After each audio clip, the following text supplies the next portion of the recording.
ये कहाँ चले गए?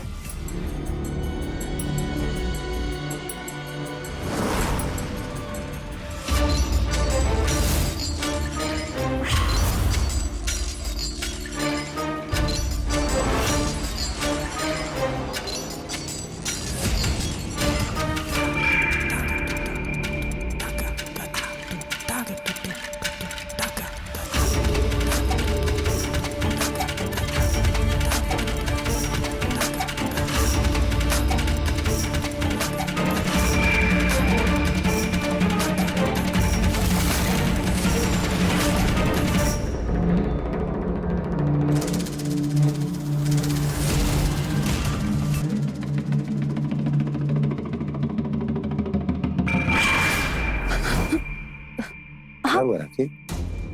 आप कहाँ चले गए थे इतने रात में हमको अकेला छोड़ के? अरे वो नींद नहीं आ रही थी ना, तो छत पे चले गए थे हवा लेने के लिए।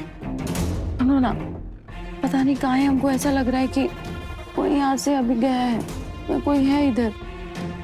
राखी, इतनी रात को कौन भला जाएगा? हमको लगता है तुमको भ्रम हो गया।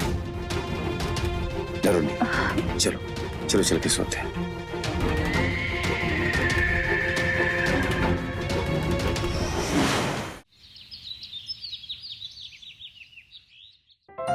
अरे पोता होने का बहुत बहुत शुभकामना।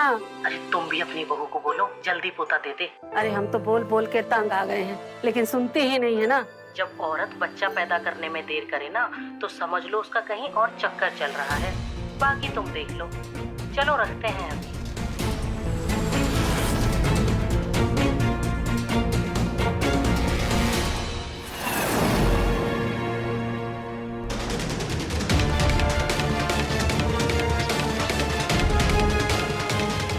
पढ़ाई करेंगे। अम्मी जी ये क्या कर रही है?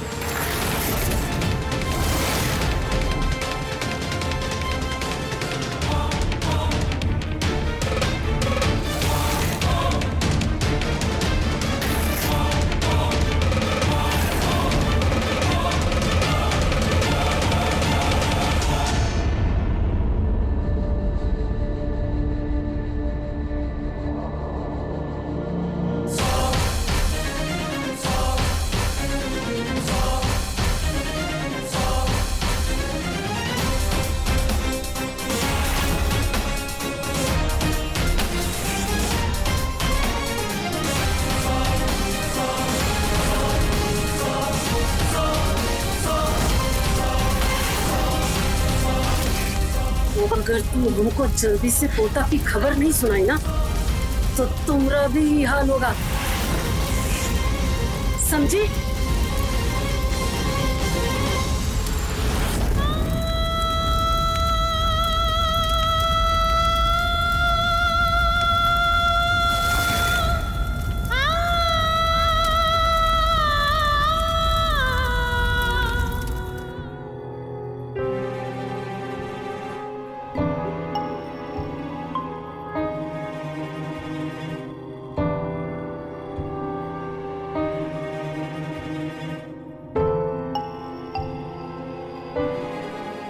आज माँ का याद कैसे आ गया? नौकरी के चक्कर में टाइम कहाँ मिलता था हमें। अब अच्छा है नौकरी भी चली गई, कम से कम इसी बहाने आपके पास बैठने का टाइम तो मिला हमको। अम्मा, हमको एक और बात करनी थी। बोलो। हम बिजनेस करना चाहते हैं। जगह हमारा सब देख लिए हैं, सब डिसाइड कर लिए हैं। बस 3 लाख रुपए एडवांस देना है। अगर आप मदद कर देती तो हमारा बोझ कम हो जाता। यही सब सोच सोच करके बहुत परेशान हो गए हैं कि पैसा लाए कहाँ से। और हम ये सोच के परेशान हो रहे हैं कि तुम्हारी बीवी को पोते के लिए कैसे मनाएं। अम्मा बस एक बार हमारा बिजनेस सेटल हो जाने दीजिए। हम प्रॉमिस करते हैं आपको हम पोता दे देंगे। अम्मा ये झूठा प्रॉमिस ना हमसे ना करो। अम्मा प्लीज मान जाइए, बस एक ही बार तो कह रहे हैं। पहले हमको पोता का खुशखबरी दो, फिर तुम्हें अपने बिजनेस के लिए जितना चाहे हमसे ले लो। जब तक हमको पोता का खुशखबरी नहीं मिलेगा, एक फूटी कौड़ी नहीं मिलेगा। बेबी हमसे झगड़ा करे और बेटा को पैसा चाहिए, पहले पोता तब पैसा।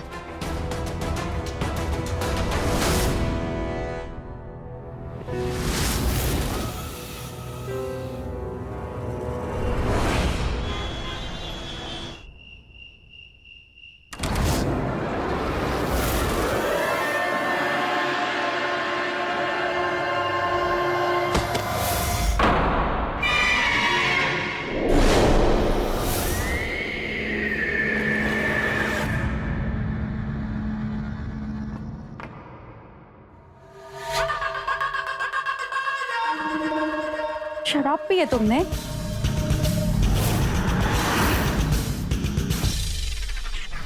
क्या कर रहे हो? छोड़ो, मुझे दर्द हो रहा है। तुम पागल हो गए हो क्या? ये क्या कर रहे हो? हाँ, हम पागल हो गए। आज हम तुम्हारा एक भी नहीं सुनेंगे। हमको बिजनेस करना है और हमारी अम्मा हमको बिजनेस करने के लिए तभी पैसा देगी जब उसको हम बच्चा होने का खुशखबरी देंगे। प्लीज हमको छोड़ दो, हमको दर्द हो रहा है।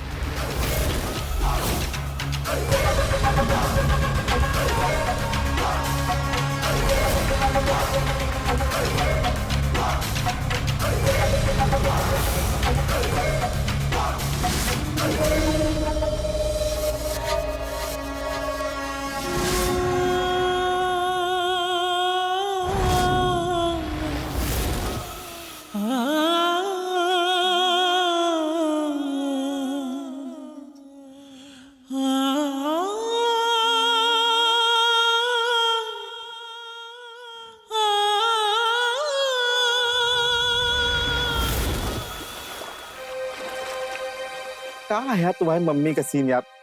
अरे जल्दी करो, नाश्ता खत्म हो जाएगा फिर वहां पे। आ गई अम्मा। अरे क्या हुआ? क्या बात है, तुम तैयार नहीं हुई?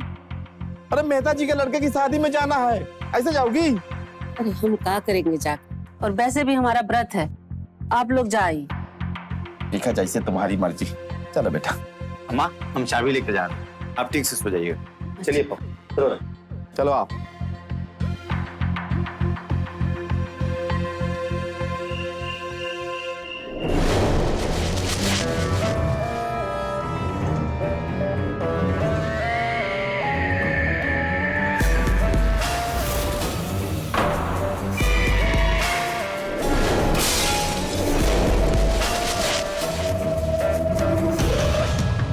ये आवाज कैसा?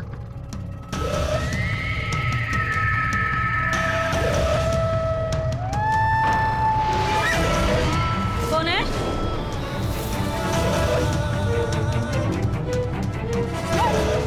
कौन बोलेगा? कौन है?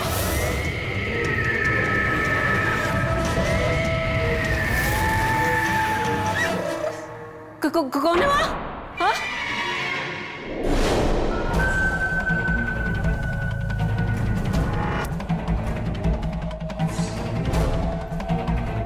कौन है वहाँ? कोई बोल काहे नहीं रहा?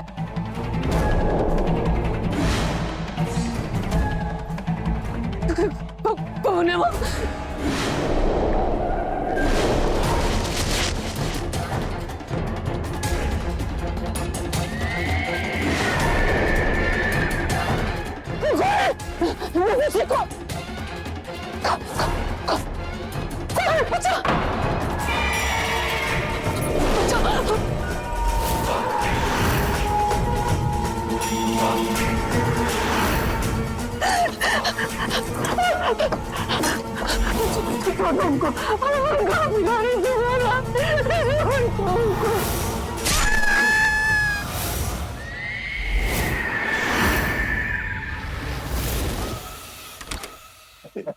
तुम जो कम नहीं हो।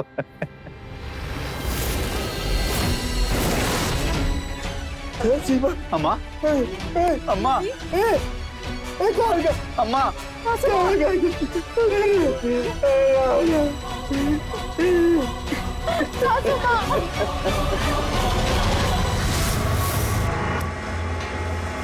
Hello, hello police station.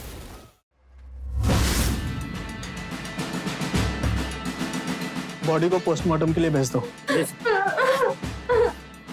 आप लोगों को किसी पर शक है? हम जल्द से जल्द कातिल का पता लगा लेंगे।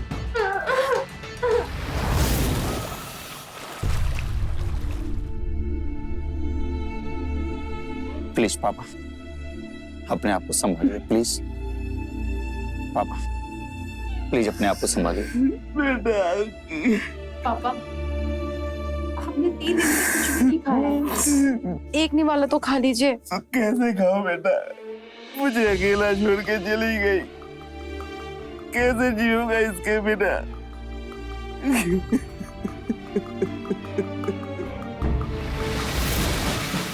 इंस्पेक्टर साहब, आप कुछ पता चला क्या?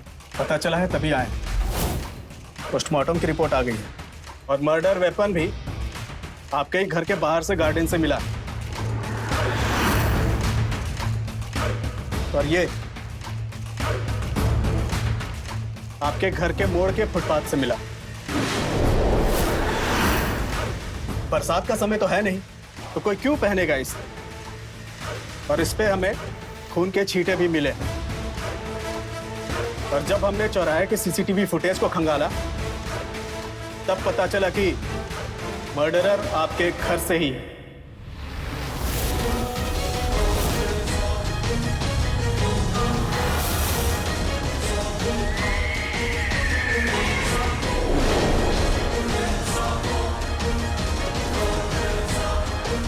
तो बताइए मिश्रा जी, कैसे किया आपने ये सब?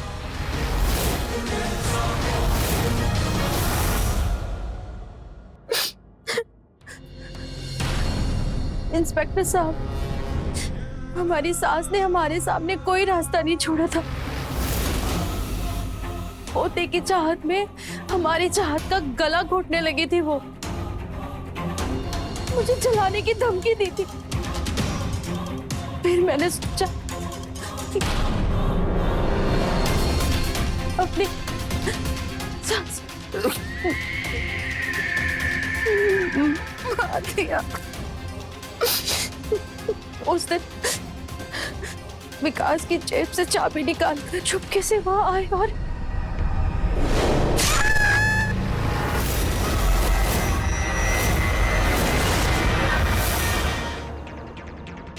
चाकू मैंने लॉन की मिट्टी में गाड़ दिया और रेनकोट को अगले मोड़ पे फेंक दिया।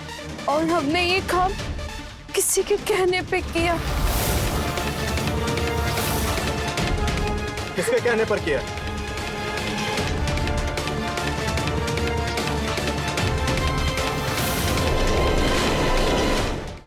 साहब, ये झूठ मूठ का फंसा रही है हमको। ये झूठ बोल रही है साहब। हमें सब पता है कौन झूठ बोल रहा है। झूठ बोल रही है।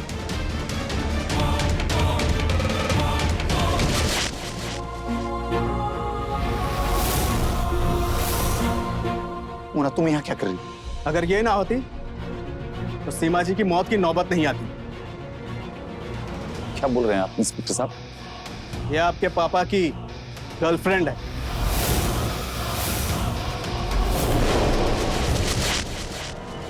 और आपके माँ की मौत की जिम्मेदार।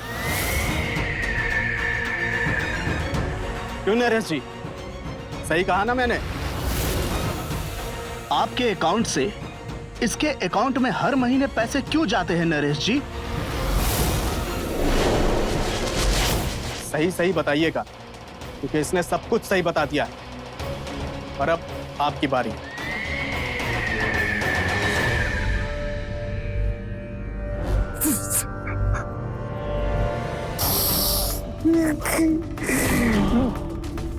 क्या? हम नहीं मरवाया सीमा को, क्योंकि हम मोरा एक दूसरे को प्यार करते हैं और उसके जीते जी हम एक नहीं हो सकते थे। और कभी कभी मैं उसके खाने में जीरा मिला दिया करता था,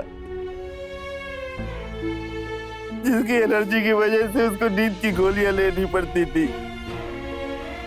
इसका फायदा उठाकर मोना हमसे मिलने आ जाया करती थी। हमारा प्लान था सीमा को रास्ते से हटाना, और इसके लिए हमने राखी को हथियार बनाया था।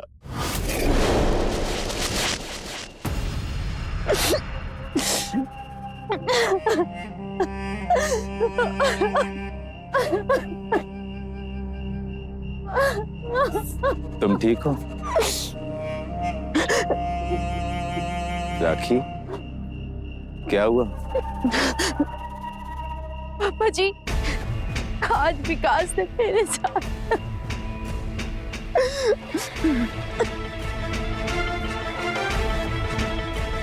इन सब की वजह तुम्हारी सास है। तुम्हारी सास ही तुम्हारी सबसे बड़ी दुश्मन है। इस घर में जो भी कुछ हो रहा है ना, सब तुम्हारी सास की वजह से है। और देखना, उसकी वजह से तुम्हारा पति विकास भी तुमसे दूर हो जाएगा। हम खुद उससे बहुत परेशान हो गए। हमको कुछ समझ में नहीं आ रहा है पापा जी, हम क्या करें? पर हमारी समझ में आ गया कि सीमा को चुप कैसे कराना है। क्या मतलब?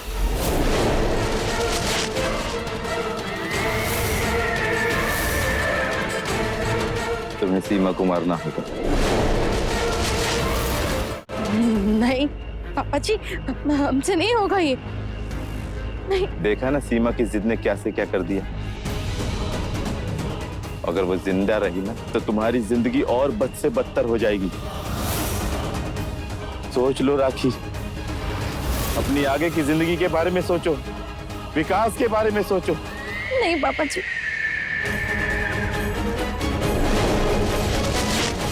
तुम कर सकती हो राखी, अपने भविष्य को संवारने के लिए तुम कर सकती हो।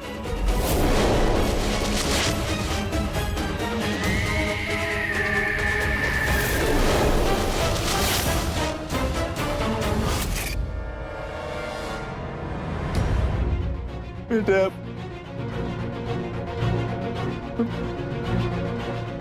मैं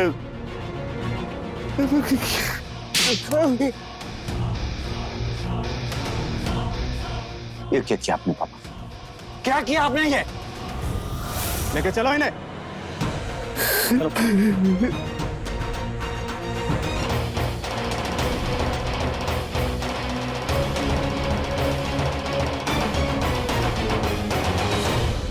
जब आप घर वालों से ज्यादा बाहर वालों को अहमियत देने लगते हैं तो आपका पारिवारिक जीवन भंग होने लगता है। नरेश ने एक लड़की के चक्कर में और सीमा ने दुनियादारी के चक्कर में पूरे परिवार को नष्ट कर दिया, और इसके कहीं न कहीं जिम्मेदार विकास भी है। विकास ने भी अपने परिवार को समझाने के बजाय अपनी ही पत्नी के साथ जबरदस्ती की। हमारा सुख दुख, अच्छा बुरा हमारा परिवार होता है, परिवार नहीं तो कुछ नहीं। तो रहे खबरदार, बने होशियार, देखते रहे मेरे साथ क्राइम फाइल्स। जय हिंद, भारत माता की जय।